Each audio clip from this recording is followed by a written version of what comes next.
మంత్రి కొండా సురేఖ వ్యాఖ్యలపై ఘాటుగా స్పందించారు నాగార్జున. వివరాల్లోకి వెళ్తే సమంత నాగచైతన్య విడిపోవడానికి గల కారణం కేటీఆర్ అంటూ ఎన్ కన్వెన్షన్ హాల్ విషయంలో నాగార్జున్ని కేటీఆర్ సమంత విషయంలో ఫోర్స్ చేశారని, ఆ విషయంలో సమంత తిరస్కరించిందని, ఆ తర్వాత సమంత నాగచైతన్య విడిపోయారంటూ మంత్రి కొండా సురేఖ ఘాటైన వ్యాఖ్యలు చేశారు. సమంత నాగచైతన్య విడిపోవడానికి గల కారణం 100కి 100 పాళ్ళు కేటీఆర్ అంటూ కొండా సురేఖ వ్యాఖ్యలపై నాగార్జున ఘాటుగా స్పందించారు. మీ రాజకీయ విమర్శల కోసం సినీ ప్రముఖుల్ని వాడుకోవడం కరెక్ట్ కాదంటూ, మంత్రి కొండా సురేఖ చేసిన వ్యాఖ్యలన్నీ కూడా అవాస్తవాలంటూ, ఆమె చేసిన వ్యాఖ్యలు వెంటనే వెనక్కి తీసుకోవాలంటూ, అంతేకాకుండా క్షమాపణలు చెప్పాలంటూ ఘాటుగా స్పందించారు నాగార్జున. సమంత విషయంలోనే కాకుండా రకుల్ ప్రీత్ సింగ్ అలానే వేరే హీరోయిన్ల విషయంలో కూడా కేటీఆర్ ఇలాంటి పనులే చేశారని, బీఆర్ఎస్ ప్రభుత్వం అధికారంలో ఉన్నప్పుడు కేటీఆర్ హీరోయిన్ల ఫోన్లు ట్రాపింగ్ చేస్తూ వాళ్ళు వేరే వాళ్ళతో మాట్లాడే మాటల్ని రికార్డ్ చేస్తూ ఆ రికార్డ్స్ ని ఆ హీరోయిన్స్ కి చూపిస్తూ భయపెడుతూ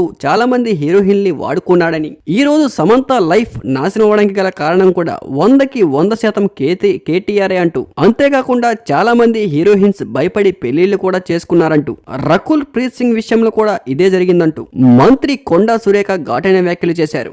మంత్రి కొండా సురేఖ వ్యాఖ్యలపై సినీ నటుడు ప్రకాష్ రాజ్ కూడా ఘాటుగా రియాక్ట్ అయ్యారు. సినిమా ఇండస్ట్రీలో ఆడవాళ్ళంటే అంత చిన్న చూపా, అలా మాట్లాడడం కరెక్ట్ కాదంటూ ప్రకాష్ రాజ్ ఘాటుగా రియాక్ట్ అయ్యారు.